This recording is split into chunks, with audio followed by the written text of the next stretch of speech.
الحمد للہ رب العالمین والعاقبۃ للمتقین والصلاۃ والسلام علی سید الانبیاء والمرسلین قال اللہ تعالی وتبارک فی القرآن المجید والفرقان الحمید بسم اللہ الرحمن الرحیم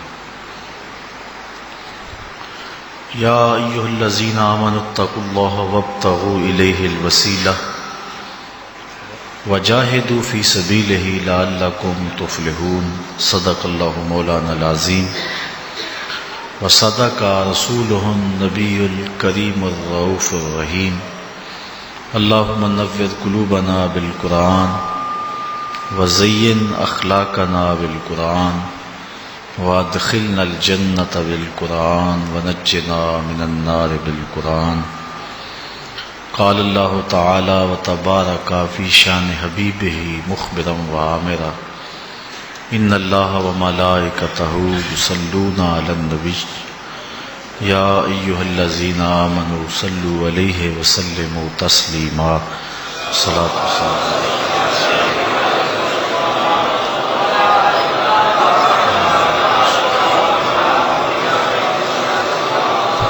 والسلام علیک یا رسول اللہ وعلی آلک واصحابک یا محبوب رب العالمین۔ تمام حمد و ثنا، تعریف و توصیف اللہ جل مجدہ الکریم کی ذات بابرکات کے لیے، جو خالق کائنات بھی ہے اور مالک شہنشاہات بھی۔ اللہ جل وعلا کی حمد و ثنا کے بعد حضور نبی اکرم، شفیع امم، رسول محتشم، نبی مکرم صلی اللہ علیہ وآلہ وسلم کے حضور ناز میں اپنی عقیدتوں، ارادتوں اور محبتوں کا خراج پیش کرنے کے بعد، معزز محترم محتشم سامعین، السلام علیکم ورحمۃ اللہ وبرکاتہ۔ قرآن مجید سے جو کلمات آپ کے سامنے تلاوت کرنے کا شرف حاصل کیا ہے،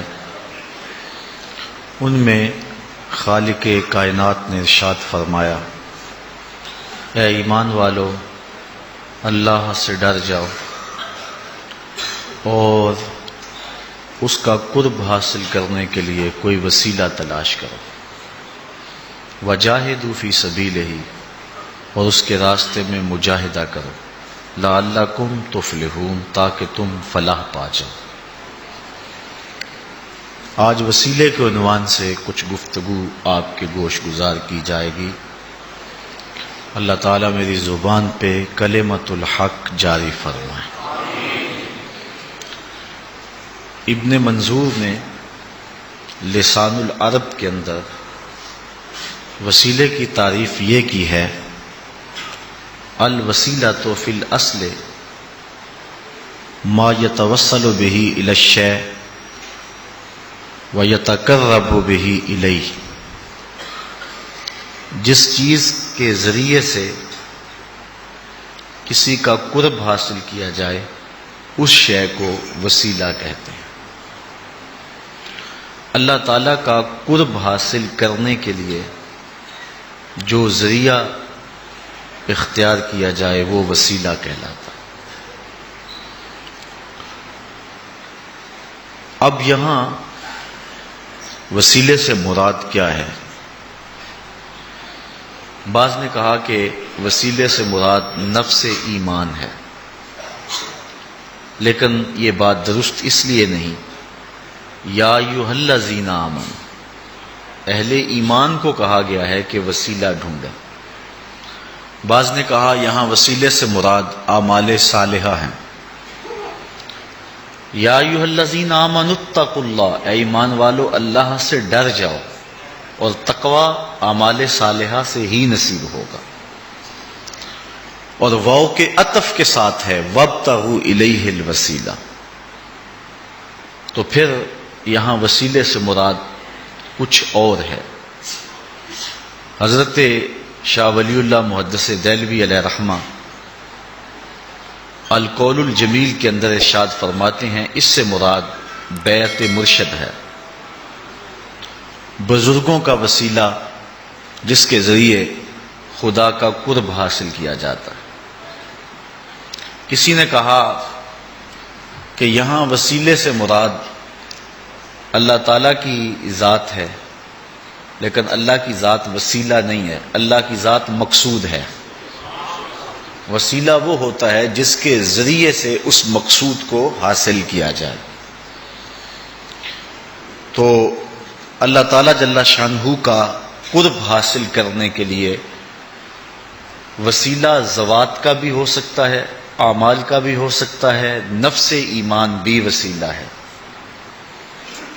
بعض لوگ وسیلے کا مطلق انکار کر دیتے ہیں، بالکل وسیلہ ہوتا ہی نہیں، اس میں وہ نا آشنائی یا ضد یا ہٹ درمی کی وجہ سے ایسا کرتے ہیں۔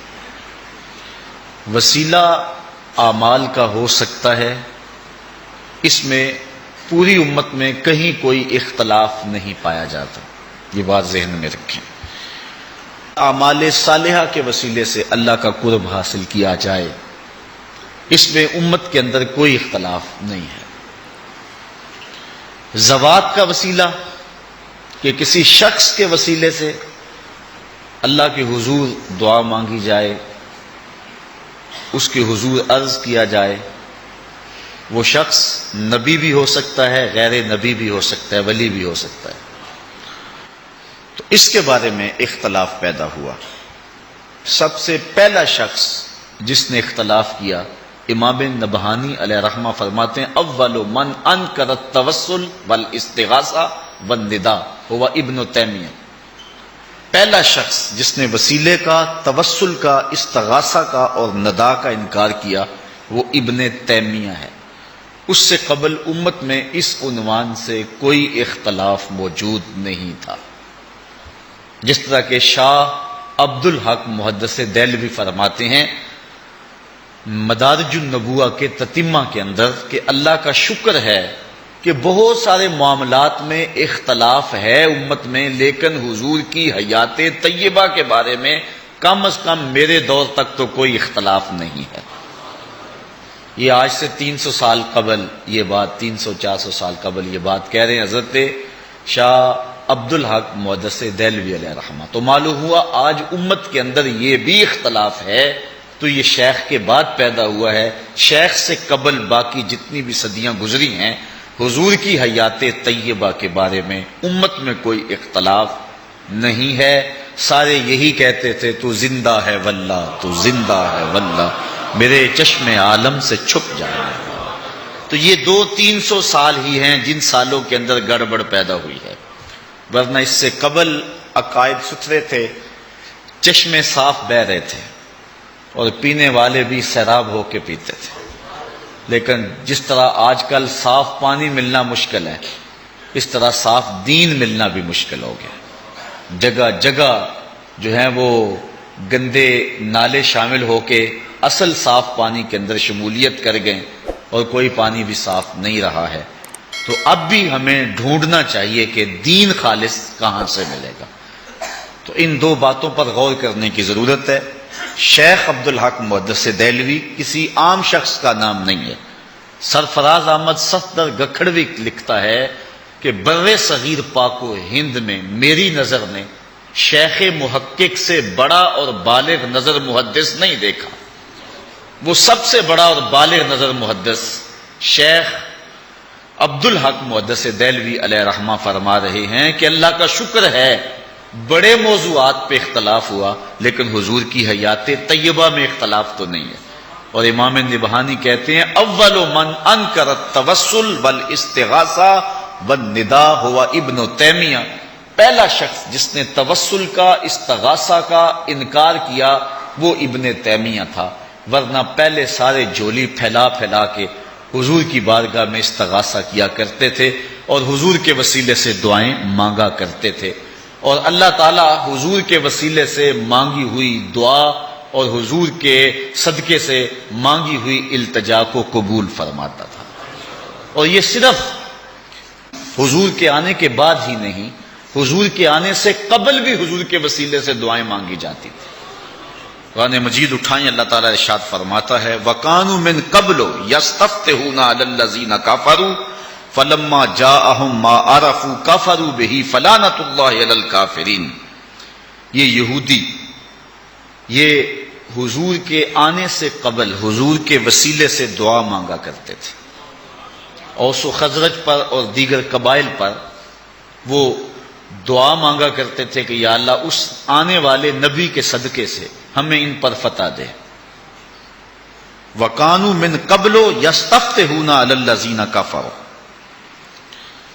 اور وہ کیا کہا کرتے تھے اللہم انا نسألک بحق نبیک الذی وعدتنا ان تبعثہ فی آخر الزمان، اے اللہ اس نبی کے صدقے ہمیں فتح دے جس کو تو نے آخری زمانے کے اندر مبعوث کرنے کا وعدہ کیا ہوا ہے۔ اور اللہ تعالیٰ جل شانہ اس دعا کے صدقے سے انہیں فتح بھی عطا کرتا تھا، لیکن جب حضور تشریف لے آئے تو انہوں نے فلما جاءہم ما عرفوا کفروا بہ، تو پھر انہوں نے حضور کا انکار شروع کر دیا۔ تو حضرت معاذ بن جبل رضی اللہ تعالی عنہ نے یہودیوں کو کہا پہلے تو اس نبی کے وسیلے سے دعا مانگتے تھے، اب یہ نبی جلوہ فراز ہو گیا ہے تو مخالفت کرتے ہو۔ تو حضور علیہ السلام کے صدقے سے وہ دعائیں مانگا کرتے تھے، حضور کے وسیلے سے وہ دعائیں مانگا کرتے تھے۔ تو امت کے اندر یہ شائع رہا ہے، اور حضور سے قبل بھی حضور کے وسیلے سے دعا مانگی جاتی رہی ہے۔ آقا کریم علیہ السلام کی نبوت کے اعلان سے قبل بھی حضور کے صدقے سے دعائیں مانگی جاتی۔ حضور کی عمر ہے 9 سال اور بارش نہیں ہو رہی۔ حضور کے چچا جناب ابو طالب کے پاس لوگ آئے کہ بارش نہیں ہو رہی، کچھ کیجئے۔ کہا ابھی کچھ کرتا ہوں۔ حضور کو اٹھایا، کعبۃ اللہ کی دیوار کے ساتھ حضور کی ٹیک لگائی اور کعبہ کی طرف رخ کر کے کہا مالک میں اس گوری رنگت والے بتیجے کے صدقے سے تیری بارگاہ میں بارش کی دعا مانگتا ہوں۔ تو راوی کہتا ہے چھم چھم می برسنے لگا۔ تو پھر چونکہ وہ قادر الکلام شاعر بھی تھے، انہوں نے پھر حضور کی شان میں ایک قصیدہ لکھا۔ اس قصیدے کا ایک شعر سنیے، وَأَبْيَضُ يُسْتَسْقَى الْغَمَامُ بِوَجْهِهِ، یہ میرا گوری رنگت والا بتیجا۔ یہ ابیض کا جو لفظ ہے نا حضور کے لیے استعمال کیا انہوں نے، یہ اصل حضرت عبد المطلب رضی اللہ تعالیٰ عنہ یہ لفظ استعمال کیا کرتے تھے۔ دادا اپنے پوترے کا کوئی عرفی نام رکھ لیتا ہے نا، نام عبداللہ ہے، لاڈ سے چاند کہہ دیا، نام عبد الرحمن ہے، لاڈ سے مٹھو کہہ دیا۔ تو حضور کا عرفی نام حضور کے دادا محترم نے رکھا ہوا تھا، اور وہ کیا تھا؟ ابیض۔ ابیض کا معنی چٹے رنگ والا، گورے رنگ والا، اور حضور کا رنگ سفید تھا۔ اللہ اکبر۔ سیدہ عائشہ رضی اللہ تعالی عنہا کی سنیے، فرماتی ہیں ایک دن حضور نے کالی چادر زیب تن کی، اور کالی چادر کی بکل مار کے مجھے کہنے لگے کیفا ترینی یا عائشہ، عائشہ بتاؤ پھر کیسا لگ رہا ہوں۔ آج حسن خود ہی ناز میں آ گیا نا، حسن خود ہی ناز میں آ گیا۔ کیفا ترینی یا عائشہ، عائشہ بتاؤ کیسے لگ رہا ہوں۔ پھر حضرت عائشہ نے بھی حد کر دی، کہا حضور چادر کی سیاہی نے آپ کے چہرے کی سفیدی کو نکھار دیا، اور آپ کے چہرے کی سفیدی نے چادر کی سیاہی کو نکھار دیا۔ تو حضور کا سفید رنگ تھا، حضور علیہ الصلوۃ والسلام سفید رنگ کے تھے۔ حضرت ابو طفیل رضی اللہ تعالی عنہ یہ صحابہ میں سب سے آخر میں فوت ہوئے، 110 ہجری میں۔ حضور کے وصال کے 100 سال بعد ان کا وصال ہوتا ہے۔ صحابہ میں سب سے آخر میں فوت ہونے والے صحابی ہیں۔ حج کا موقع ہے، لوگوں کا ہجوم ہے، حضرت ابو طفیل رضی اللہ تعالیٰ عنہ ایک اونچے ٹیلے پہ چڑھ گئے اور لوگوں کو مخاطب ہو کے کہنے لگے لوگوں میرے پاس آؤ، اس پوری کائنات میں میرے سوا کوئی نہیں ہے جس نے حضور کو دیکھا ہو، ان دو آنکھوں نے جمال محمد عربی کو دیکھا ہوا ہے، آؤ مجھ سے حضور کا حلیہ پوچھو اور میں تمہیں حضور کی باتیں سناؤں۔ اچھا لوگ جمع ہو گئے، ہجوم ہو گیا، اور لوگوں نے کہا صف لنا رسول اللہ صلی اللہ علیہ وسلم، ہمیں حضور کا حلیہ بیان کر دو۔ اللہ اکبر، کتنا ناز تھا نا کہ میں نے حضور کو دیکھا ہے۔ استاد ذوق نے ایک دن اپنے شاگردوں کو کہا تھا، آنے والی صدیاں تم پہ ناز کریں گی اے لوگو، تم نے ذوق کو دیکھا، تم نے ذوق سے باتیں کی۔ تو استاد ذوق کو جن لوگوں نے دیکھا ان پہ تو زمانہ اور آنے والی صدیاں ناز کریں، تو جن آنکھوں نے جمال محمد عربی دیکھا ہے پھر ان آنکھوں پہ قربان نہ جائیں تو اور کیا کریں۔ تو کہا آؤ میں تمہیں بتاؤں حضور کا حلیہ۔ لوگوں نے کہا صف لنا رسول اللہ صلی اللہ علیہ وسلم، ہمیں حضور کا حلیہ بیان کیجیے۔ تو حضرت ابو طفیل نے 3 لفظوں میں حضور کا حلیہ بیان کیا۔ اب سنو ان کے لفظ۔ کہا کان رسول اللہ صلی اللہ علیہ وسلم ابیض ملیحن مقصدا، ایک تو چٹے رنگ کے تھے، دوسرا نمکین حسن تھا، تیسرا ہر معاملے میں توازن تھا۔ 3 لفظوں میں حضور کا حلیہ بیان کیا۔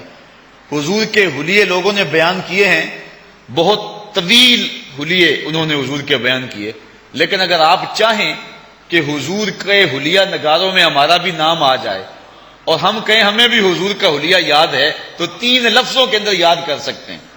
کان رسول اللہ صلی اللہ علیہ وسلم ابیض ملیحن مقصدا۔ اچھا اگر عربی یاد نہیں ہوتی تو پنجابی میں سنا دوں۔ مکھ چند بدر شاہ شانی ہے، متھے چمک دی لاٹ نورانی، کالی زلف تے اکھ مستانی ہے، مخمور رکھی ہند مد بھری ہے۔ یہ حلیہ جو ہے وہ 2 شعروں کے اندر پیر میر علی شاہ نے بیان کر دیا۔ تو حضور علیہ السلام سفید رنگ کے مالک تھے۔ تو حضور کے دادا محترم جب حضور کو پکارتے کہتے یا ابیض، گورے رنگ والے، تو اس لیے حضور کے چچا محترم بھی جب آپ کو پکارتے ہیں تو کبھی کبھی اپنے باپ والے لہجے میں پکارتے ہیں، تو حضور کو ابیض کہتے ہیں۔ تو انہوں نے یہ لفظ کہے وَأَبْيَضُ يُسْتَسْقَى الْغَمَامُ بِوَجْهِهِ سِمَالُ الْيَتَامَى عِصْمَةٌ لِلْأَرَامِلِ، پھر انہوں نے کہا یہ میرا گوری رنگت والا بھتیجا جس کے چہرے کو دیکھ کے بادل برستے ہیں، یہ یتیموں کا سہارا ہے اور بیواؤں کا آسرا ہے۔ 9 سال کی عمر ہے حضور کی۔ اللہ اکبر۔ حضرت عبداللہ بن دینار رضی اللہ تعالی عنہ فرماتے ہیں سمیت ابن عمر یتمثل بشعر ابی طالب، کہتے ہیں کہ میں نے حضرت عبداللہ ابن عمر کو دیکھا کہ وہ یہ شعر جو ہے وہ گنگناتے تھے، وَأَبْيَضُ يُسْتَسْقَى الْغَمَامُ بِوَجْهِهِ سَمَالُ الْيَتَامَى عِصْمَةٌ لِلْأَرَامِلِ۔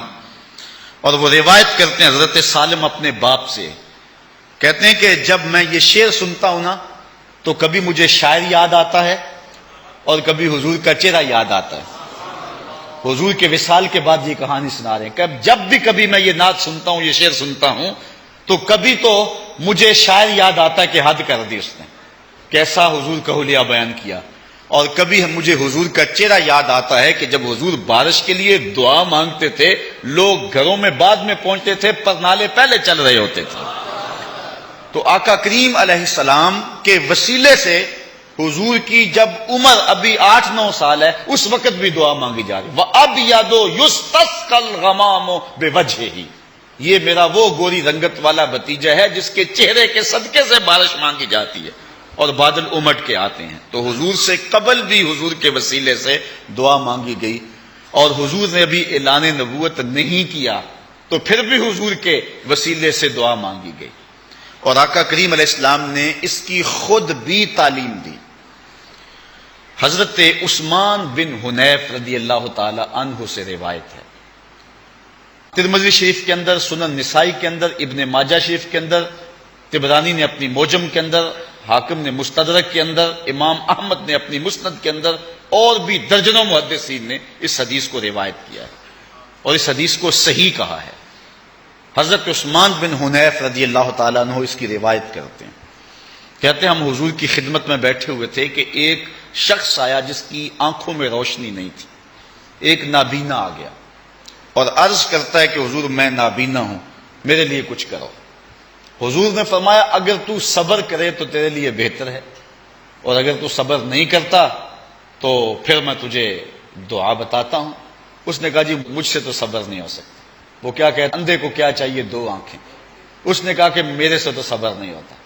اچھا حضور نے کہا کہ تو صبر کر لے تیرے لیے اچھا ہے، تو وہ کر لیتا نا۔ اس پہ تھوڑا سا غور میں آپ کا چاہ رہا ہوں۔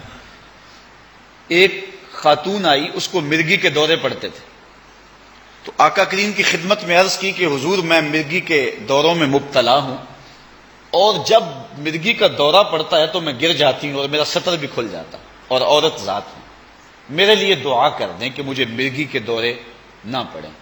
حضور نے فرمایا اگر تو صبر کرے تو تیرے لیے جنت ہے، اگر تو صبر کر لے، میں دعا نہیں کرتا تو صبر کر لے تو تیرے لیے جنت ہے، اور اگر کہے تو میں دعا کر دیتا ہوں مرض ختم ہو جاتا ہے۔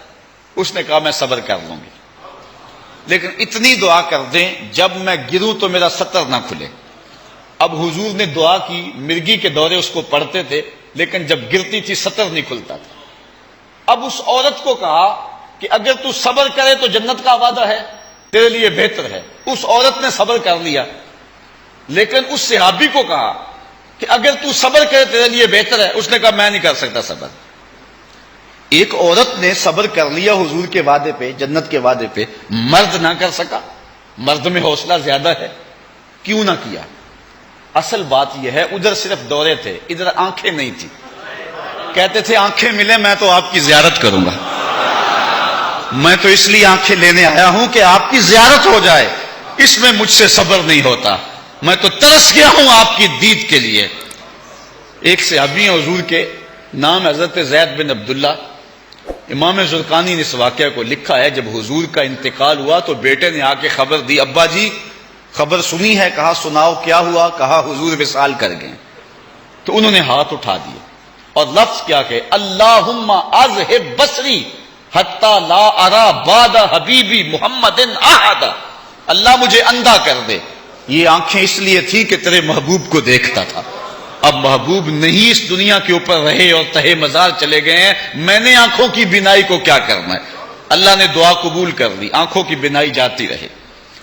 کسی نے افسوس کے طور پہ کہا بڑا افسوس ہے کہ تمہاری آنکھوں کی بینائی چلی گئی ہے، تو اس نے کہا افسوس تمہیں ہوگا، مجھے تو کوئی نہیں، میں نے تو اللہ سے مانگ کے لیا ہے، میں حضور کے علاوہ کسی کو دیکھنا ہی نہیں چاہتا۔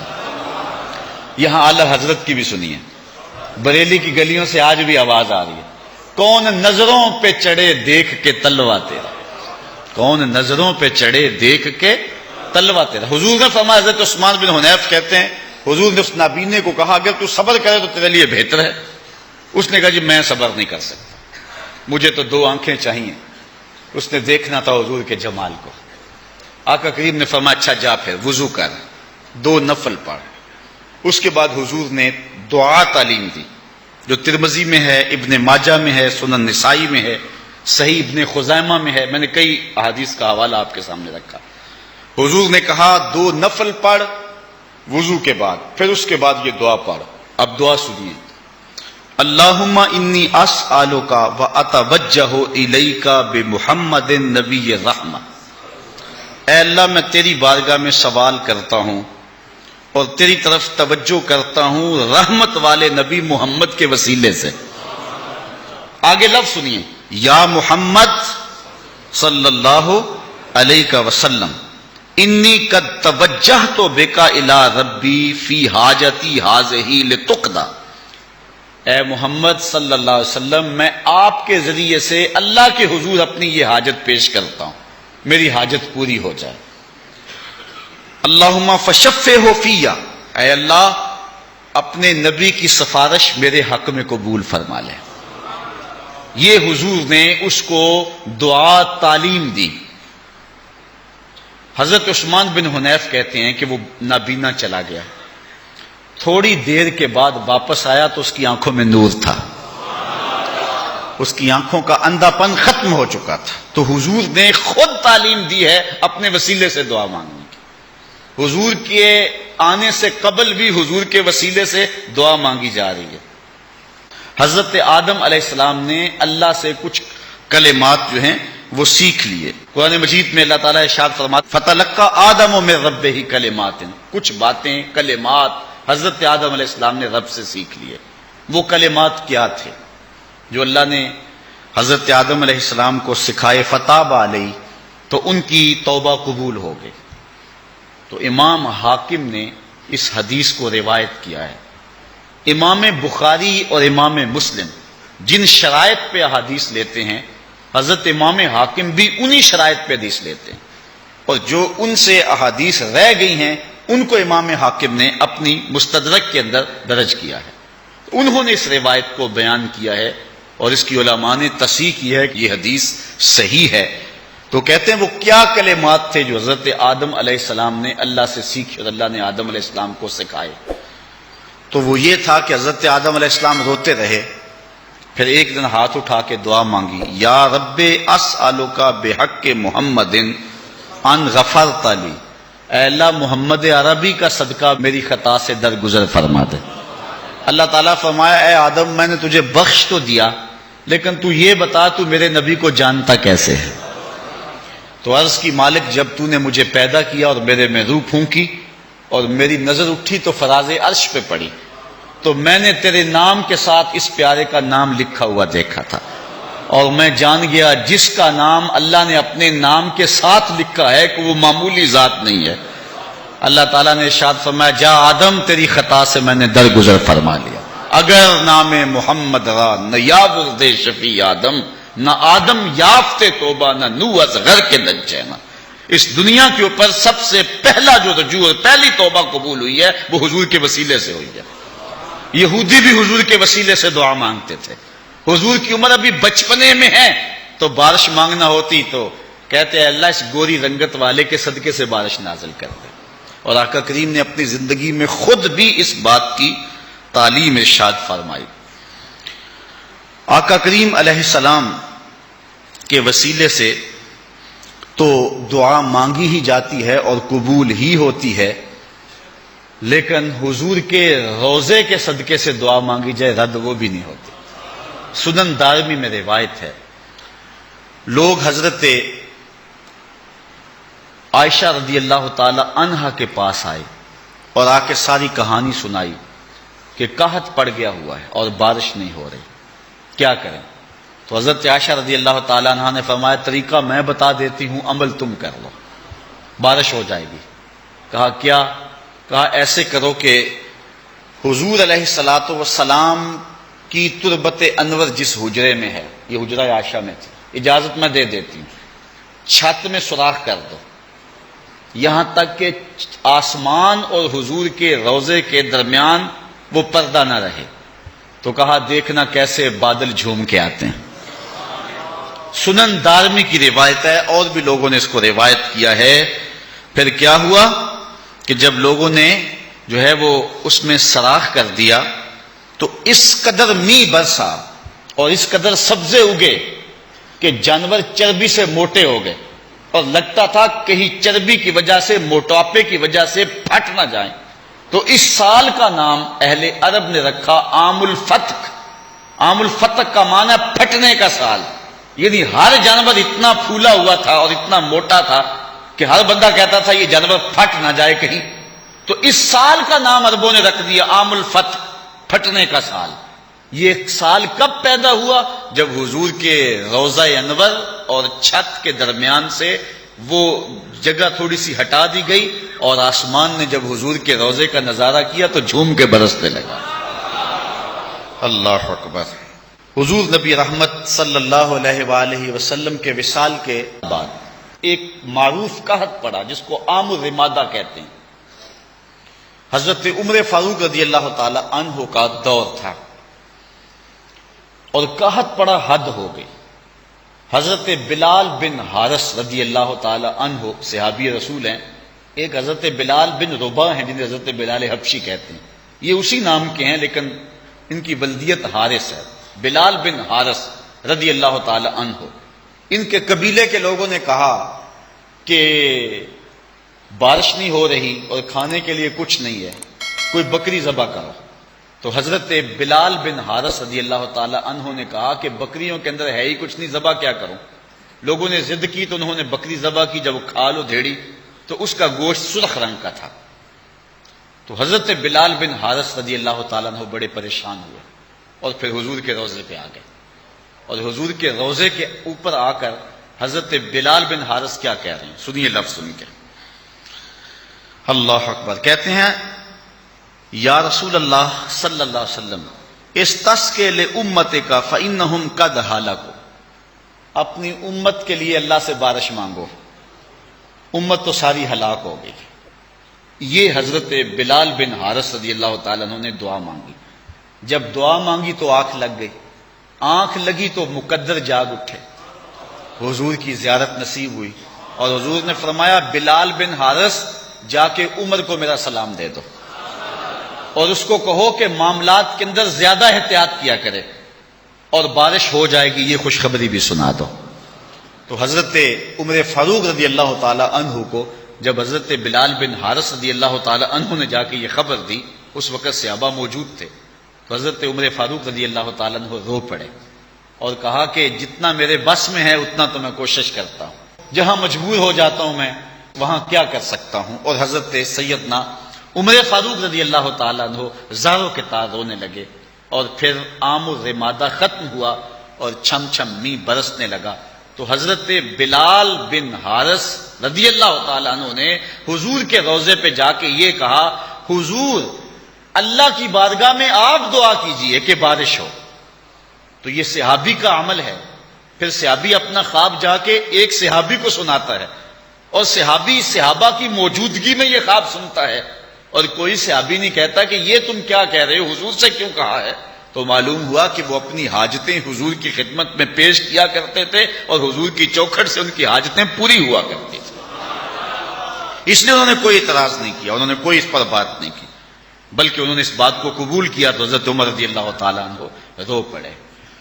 میں آج رات اس حدیث کے حوالہ جات دیکھ رہا تھا, تو جب میں اس کو نوٹ کرنے لگا تو یہ لفظ جب میں لکھے نا, استسقِ لِأُمَّتِكَ فَإِنَّهُمْ قَدْ هَلَكُوا, تو مجھے امت کا دکھڑا یاد آ گیا کہ جس طرح حضرت بلال بن حارث رضی اللہ تعالی عنہ نے حضور سے کہا کہ حضور آپ کی امت ہلاک ہو گئی ہے, تو آپ ہی اللہ سے دعا مانگیں.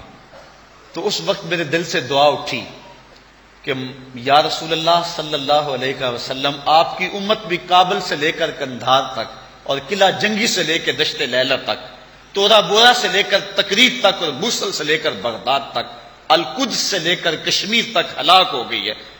آپ رحم کی نظر فرمائے اور اس امت کی بگڑی بن جائے. اور پھر معان اقبال کے وہ شعر میرے ذہن میں آ گئے کہ اقبال حضور کی سیرت بیان کرتا ہے اپنی مصنوی اسرار و رموز کے اندر, اور وہاں اس واقعہ کو بیان کرتا ہے کہ جو ہے وہ حضور کی خدمت کے اندر حاتم طائی کی بیٹی قید ہو کر کے آئی, اور سر سے چادر اتری ہوئی تھی. آقا کریم نے اپنی چادر اتار کے اس کی طرف پھینک دی. کسی نے کہا حضور کافرہ ہے, فرمایا بیٹی تو ہے. تو اقبال نے اس واقعہ کو نظم کیا, لیکن اس کے بعد اقبال بلک بلک کے روتا ہے. پھر اقبال اپنا روح سخن حضور کی طرف پھیر کے کہتا ہے, ما ازاں خاتون تے اریاں تریم, پیش اقوام جہاں بے چادریم.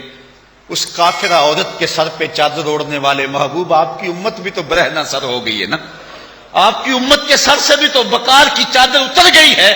محبوب جب اس کافرہ عورت کے سر پہ آپ چادر ڈال رہے, اس امت کے سر پہ بھی رحمت کی چادر ڈال دی. آپ نے شاید پڑھا ہو کہ عافیہ صدیقی کا حجاب چھین لیا گیا, اور اس کے ہاتھ سے رمضان المبارک کے آتے ہی قرآن چھین لیا گیا, جو سہارا تھا اس کا. وہ اس بند کوٹھڑی کے اندر, اس قید خانے کے اندر قرآن کی تلاوت کیا کرتی تھی, اور اس سے قرآن مجید چھین لیا اور حجاب اس کا چھین لیا. کل گزشتہ جو ہے وہ کسی بیان میں کہا تھا, میں نے کہا عافیہ صدیقی حافظ قرآن ہے, تم نے اس کے ہاتھوں سے قرآن چھینا ہے, سینے سے قرآن تو نہیں چھین سکتے ہو نا. اس کے سینے میں وہ قرآن ہے جس کی تلاوت جاری رہے گی, یہ قرآن چھینا نہیں جا سکتا. تو ماذاں خاتون تے اریاں تریم, پیش اقوام جہاں بے چادریم. ہم اس جو ہے وہ عورت سے بھی زیادہ حضور برہنہ سر ہو گئے ہیں. کابل میں ہم لٹ رہے ہیں, کندھار میں ہمارا خون نکل رہا ہے, غزہ کی پٹی میں ہمارے بچوں کو ٹینکوں تلے روندا جا رہا ہے, کشمیر میں ہماری بیٹیاں بے آبرو ہو رہی ہیں, اور جو ہے وہ شتیلا اور صابرہ کے کیمپوں میں ہمارے قیدی بلک رہے ہیں, ابو غریب کی جیل میں ہمارے قیدی سسک رہے ہیں اور زندگی کے ایام گزار رہے ہیں. ما ازاں خاتون تے اریاں تریم, پیش اقوام جہاں بے چادریم. تو حضرت بلال بن حارث نے کہا حضور آپ کی امت ہلاک ہو گئی, اس کے لیے بارش نازل کر دی جائے, اللہ کی بارگاہ میں دعا کرو. جو ہی دعا کی اللہ تعالیٰ جل شانہ نے چھم چھم بارش نازل فرما دی. حضرت عمر فاروق رضی اللہ تعالیٰ عنہ کے دور میں ایک مرتبہ پھر دوبارہ قحط پڑا تو حضرت عباس رضی اللہ تعالیٰ عنہ بیٹھے ہوئے تھے. حضرت عمر نے کیا دعا کی؟ بخاری شریف کی روایت ہے. حضرت عمر نے حضور سیدنا عباس بن عبد المطلب، حضور کے سکے چچا لگتے ہیں، ان کی طرف دیکھا. حضرت انس سے روایت ہے اور کیا کہا؟ فقال اللہم انا کنا نتوسل الیک بنبینا فتسقینا، اے اللہ ہم تیرے نبی کے وسیلے سے تیری بارگاہ میں دعائیں مانگا کرتے تھے، تو ہمیں بارش دیا کرتا تھا. وَإِنَّا نَتَوَسَّلُ إِلَيْكَ بِأَمِّ نَبِيِّنَا، آج تیرے نبی کا چچا بیٹھا ہوا ہے، اس کے صدقے سے ہمارے اوپر بارش نازل کر دے. تو راوی بیان کرتے ہیں حضرت انس رضی اللہ تعالیٰ عنہ قالا فیسقون، بس یہ بات کہنے کی دیر تھی کہ پرنالوں سے پانی بہنے لگا، اتنی بارش ہوئی کہ اللہ تعالیٰ نے جو ہے وہ بارش نازل فرما دی. تو حضور کے وسیلے سے جو دعا مانگی جائے اللہ اس دعا کو مستجاب فرماتا ہے. حضور کے علاوہ باقی نبیوں کے اور صحابہ کے وسیلے سے، اولیاء امت کے وسیلے سے جو دعائیں مانگی جائیں وہ بھی رد نہیں ہوتی. جب حضرت علی کی والدہ فوت ہوتی ہیں تو آقا کریم علیہ السلام حضرت علی کی والدہ کی قبر میں اترے اور قبر میں لیٹے اور حضور فرمایا کرتے تھے کہ فاطمہ بنت اسد میری ماں کے بعد میری ماں ہے. انہوں نے حضور کو کھلایا، حضور کو پہنایا، تو آقا کریم نے بڑی محبت فرمائی اور پھر حضور لیٹے اور لیٹ کر کے حضور نے اللہ کی بارگاہ میں دعا کی، اے اللہ میری ماں فاطمہ بن اسد کی مغفرت فرما دے، میرے صدقے اور میرے سے قبل جتنے نبی ہیں ان کے صدقے سے ان کی قبر پہ رحمت نازل فرما دے. اللہ اکبر. حضرت امام عتبی کا ایک واقعہ سنیے. حضرت امام عتبی کہتے ہیں کہ میں حضور کے روضے کے پاس بیٹھا تھا. کتاب الشامل میں بھی روایت ہے، ابن کثیر میں بھی روایت ہے، تفسیر ابن کثیر میں موجود ہے. وَلَوْ أَنَّهُمْ إِذْ ظَلَمُوا أَنفُسَهُمْ جَاءُوكَ کے تحت کہتے ہیں کہ میں حضور کے روضے کے پاس بیٹھا ہوا تھا، ایک شخص آیا عربی دیہاتی اور حضور کی خدمت میں عرض کرتا ہے کہ حضور میں اپنے گناہوں کی بخشش و مغفرت کے لیے حاضر ہوا تھا اور میں اس لیے آیا ہوں کہ میرے گناہ معاف کر دیے جائیں. اور پھر اس نے کچھ اشعار پڑھے، ان میں سے ایک شعر یہ تھا، نفس الفدا لقبر انت ساکنہ فیہ العفاف وفیہ الجود والکرم، کہ میری جان قربان ہو اس قبر پہ جہاں آپ جلوہ فرما ہے. اس قبر میں معافی ہے، جود ہے اور کرم و احسان ہے. اللہ آپ کو نصیب کرے حضور کی مواجہ شریف والی جو جالی ہے اس کے ساتھ جو ستون ہے، یہ شعر اس پہ آج بھی لکھا ہوا ہے. یہ شعر آج بھی لکھا ہے، یہ بھی نہیں مٹایا گیا، یہ آج بھی لکھا ہوا ہے. کیا شعر ہے؟ نفس الفدا، میری جان قربان، میری جان قربان، لقبر انت ساکنہ، اس قبر پہ جس میں آپ ساکن ہیں، جس میں آپ جلوہ فرما ہیں. کہتے ہیں کہ اس نے یہ شعر پڑھے اور اپنی محبتوں کا اظہار کر کے چلا گیا. وہ چلا گیا تو میری آنکھ لگ گئی، آنکھ لگی تو حضور کا دیدار ہوا. اور آقا کریم نے کیا فرمایا؟ قم یا عتبی والحق الاعرابی فبشرہ ان اللہ قد غفر لہ، اے عتبی اٹھو اور اس دیہاتی کو ڈھونڈو اور جہاں مل جائے اس کو جنت کی بشارت دے دو. تو اس نے حضور کے وسیلے سے اللہ کی بارگاہ میں دعا مانگی. آپ جانتے ہیں جنگ یمامہ جو حضرت خالد بن ولید نے لڑی ہے اور حضرت صدیق اکبر کے دور میں مسلمہ کذاب جھوٹی نبوت کا دعوے دار، اس کے مقابلے کے اندر جنگ یمامہ لڑی گئی. اسلام کی تاریخ کی بڑی روشن جنگ ہے. اب چونکہ وہ بھی اللہ کو مانتے تھے، نبوت میں انہوں نے آ کے اختلاف کیا تو مسلمان نعرہ لگاتے اللہ اکبر تو وہ بھی نعرہ لگاتے اللہ اکبر. تو حضرت خالد بن ولید نے حضرت صدیق اکبر کو لکھا کہ اب کیا کریں، ہم اللہ اکبر کہتے ہیں، وہ بھی آگے سے اللہ اکبر کہتے ہیں. البدایہ والنہایہ میں روایت ہے کہ جب حضرت خالد بن ولید نے لکھا نا حضرت ابوبکر صدیق کو کہ ہم بھی اللہ اکبر کا نعرہ لگاتے ہیں، وہ بھی اللہ اکبر کا نعرہ لگاتے ہیں، دشمن دوست کی پہچان نہیں ہوتی، تو حضرت صدیق اکبر نے کہا کہ وہ اللہ اکبر کا نعرہ لگائیں، تم یا محمد کا نعرہ لگاؤ. اور بدایہ والنہایہ کے لفظ ہیں کہ نادا بشعار المسلمین وکان شعارہم یومئذ یا محمدا ہو، سارے مسلمانوں کی پہچان جو لفظ تھے اس لفظوں سے بولنے لگے، ان لفظوں سے پکارنے لگے۔ اس دن مسلمان کی پہچان یہ تھی یا محمدا ہو، یا محمدا ہو۔ حضرت ابو عبیدہ ابن عامر الجراح رضی اللہ تعالی عنہ نے حضرت کعب بن زمرہ رضی اللہ تعالی عنہ کو ایک محاذ پہ بھیجا۔ امام واقفی نے اس واقعہ کو لکھا ہے۔ تو وہاں جب وہ لشکر سے گتھم گتھا ہوئے، پیچھے سے کچھ لوگ آ گئے جن کو انہوں نے گھیرے میں لے لیا، تو یہ لشکر والے لوگ سخت پریشان ہو گئے اور وہ ان کو کاٹنے لگے۔ تو حضرت کعب بن زمرہ رضی اللہ تعالی عنہ نے اپنے ساتھیوں کو پھر اس وقت جو نعرہ دیا، سنیے وہ نعرہ کیا تھا، یا محمد یا محمد یا نصر اللہ انزل، اے محمد اے محمد، اے اللہ کی مدد آ جائیے، اے اللہ کی مدد آ جائیے۔ تو یہ اس دن جو ہے وہ حضرت کعب ابن زمرہ رضی اللہ تعالیٰ عنہ نے صحابہ کو نعرہ دیا۔ حضرت ابن عمر رضی اللہ تعالیٰ عنہ کا پاؤں سن ہو گیا۔ امام بخاری نے اس حدیث کو روایت کیا ادب المفرد کے اندر۔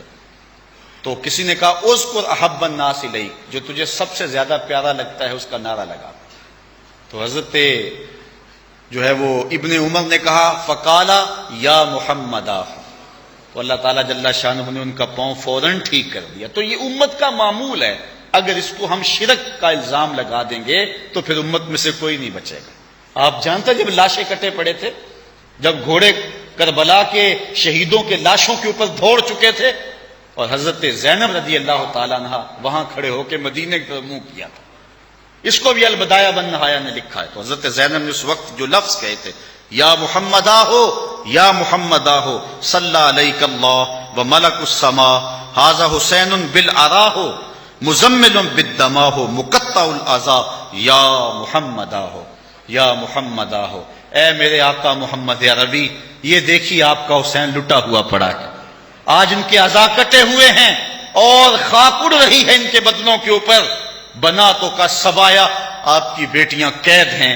حضرت زینب مدینے کی طرف منہ کر کے حضور کو پکار رہی ہیں، اور حضرت زین العابدین کی بھی سنیے، وہ مدینے کی طرف منہ کر کے کہتے ہیں یا رحمت للعالمین ادرک لزین العابدین محبوس و عید الظالمین فی الموقب والمزدحمی، اے رحمت للعالمین اپنے زین العابدین کی بھی تو خبر لیجئے جو دشمنوں کے گھیرے میں آ چکا ہے۔ اب اہل بیت بھی حضور سے توسل کرتے ہیں اور یوں ندائیں کرتے ہیں، اگر اس کو شرک قرار دے دیں تو صحابہ سے لے کر آج تک امت کا کوئی شخص بھی نہیں بچے گا۔ اس صدی کے یا اس سے پچھلی صدی کے کچھ لوگ بچ جائیں گے، مسلمان رہ جائیں گے، باقی تو بیچارے مشرک ہو جائیں گے۔ اس لیے صحابہ کا یہ معمول تھا کہ وہ حضور سے استغاثہ کیا کرتے تھے، محبت سے نعرے لگایا کرتے تھے اور اپنی محبت کا اظہار کیا کرتے تھے، اور حضور علیہ الصلوۃ والسلام کے وسیلے سے اللہ کی بارگاہ میں دعائیں مانگا کرتے تھے۔ حضرت امام مالک رضی اللہ تعالی عنہ کی خدمت میں عباسی خلیفہ آیا اور اس نے کہا مجھے بتاؤ کہ میں حضور کے روضے کے سامنے کھڑا ہو کے دعا مانگوں یا قبلہ کی طرف رخ کر کے ادھر پیٹ کر کے دعا مانگوں؟ تو حضرت امام مالک نے کہا یہ تیرا بھی وسیلہ اور تیرے باپ آدم کا بھی وسیلہ ہے، اس لیے حضور کی طرف رخ کر کے دعا مانگ اور حضور کی خدمت کے اندر استغاثہ پیش کرنا، یہ سلف صالحین کا طریقہ رہا ہے۔ مجھے کسی نے سوال کیا تھا کہ یہ شعر پڑھنا یا رسول اللہ انظر حالنا یا حبیب اللہ اسمع قالنا کیسا ہے؟